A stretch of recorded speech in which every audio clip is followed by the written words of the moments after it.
How's everybody doing tonight? Good. You've recovered from the lack of activity at last week's trade deadline, I hope. Do we have Lakers fans? Okay. I'm just fine. I'm asking because it wasn't a particularly eventful trade deadline if you were a Lakers fan last week. But if you grew up near Philadelphia like I did, then it was positively dramatic.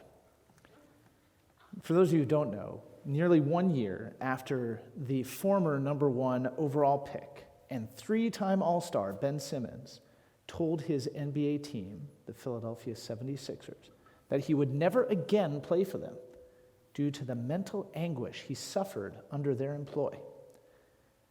The Sixers traded him in exchange for 10-time All-Star and former MVP James Harden from the Brooklyn Nets, himself a disgruntled star searching for greener pastures after joining Brooklyn just 1 year ago. Now, when a star leaves a franchise, fans often wonder what went wrong for the player and the team. But as fans, we rarely have the most relevant information at hand. Instead, we rely upon sports media, often a motley collection of former players and pundits trading in rumors and gossip in order to fill in the blanks. And fill in the blanks they did. From the reporters to the talking heads to the self-appointed social media sports gurus, seemingly everyone had a take on the trade, one that usually involved rampant speculation regarding the motives, the commitment, and all too often the entitlement of either superstar. One media outlet even went so far as to call Simmons everything that's wrong with pro sports, suggesting that the player had lied about suffering from mental health issues in order to expedite his departure from Philadelphia. How quickly we turn our heroes into villains, disparaging those we disagree with as if there's some sort of affront to humanity.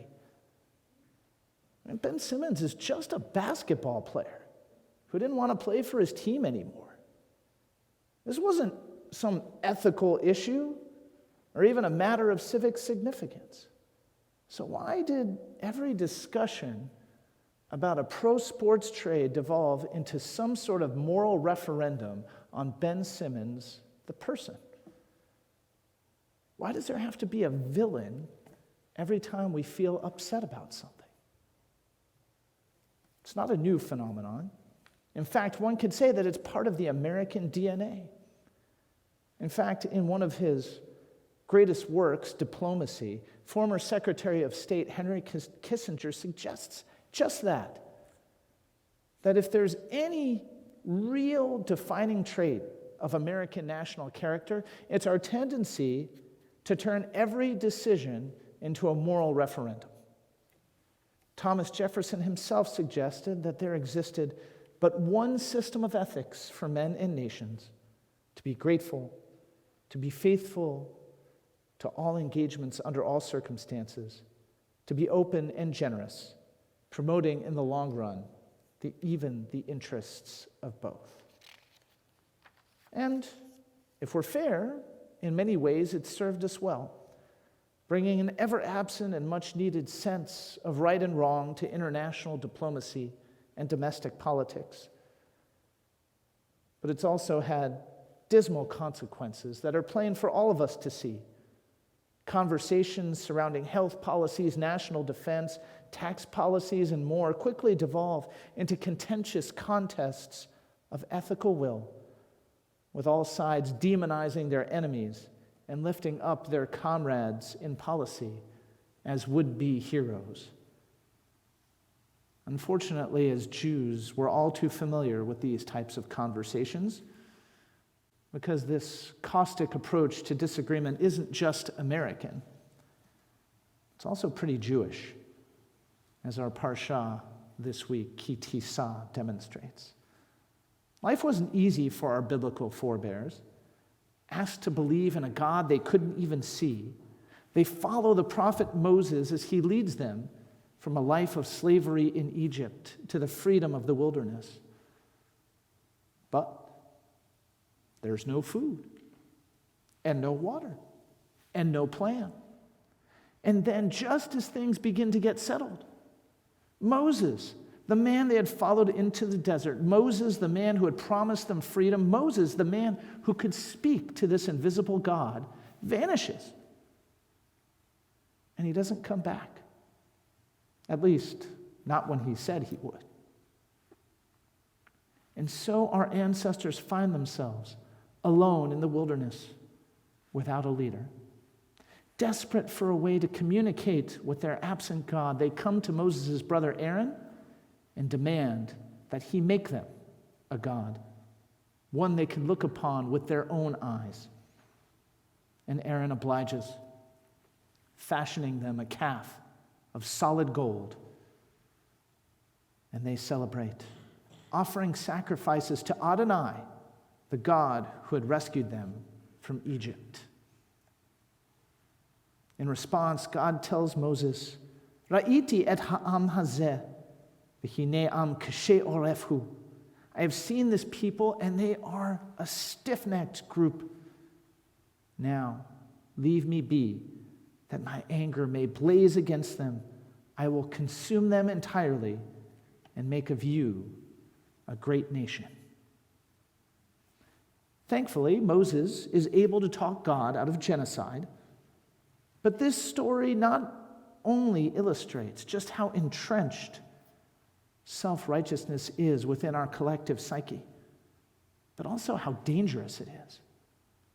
Even God, according to our most sacred text, needs a reminder to pause before quickly painting the Israelites as villains, to take the time to consider the circumstances surrounding the people God so tenderly rescued before passing judgment upon them.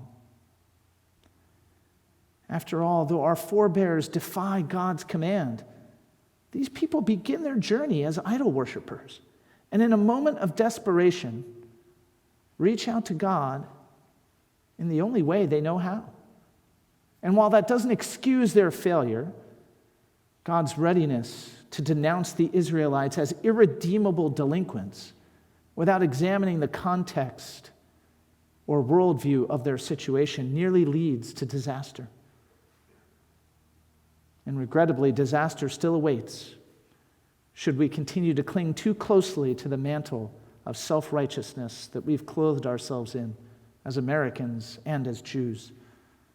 Our inclination to portray all those who disagree with us as villains negates their humanity, depriving us any opportunity to empathize with them, to learn from them, or to connect with them.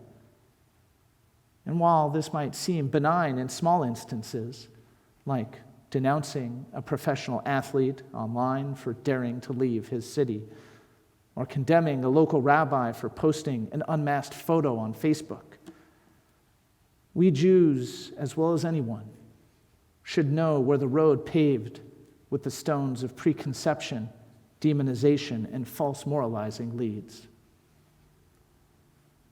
It's easy to think that every novel situation seems like a life or death circumstance. I mean, we're living in the middle of a worldwide pandemic that has killed millions of people. It makes sense. But abandoning any sense of empathy to villainize those who disagree with us can never lead to helpful solutions. It only leads to ignorance and misery. After all, when did we start believing that 2 thumbs, a cell phone, and a Twitter account somehow qualify us to serve as sports psychologists, as public policy consultants, even restaurant or film critics? When do we start believing that it's somehow okay to attack public and private figures alike with no ounce of sympathy or remorse?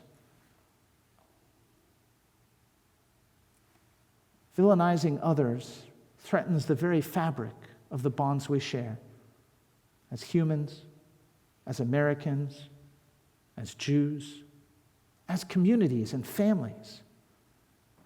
And if we are to stave off the disaster that awaits us, then the time has come for us to demonstrate to our fellow Jews and to our fellow Americans that we can see and acknowledge one another's humanity, even in disagreement, and that the rules we teach our children at the most tender of ages, be kind, be polite, be honest, still apply to us adults, both in person and online.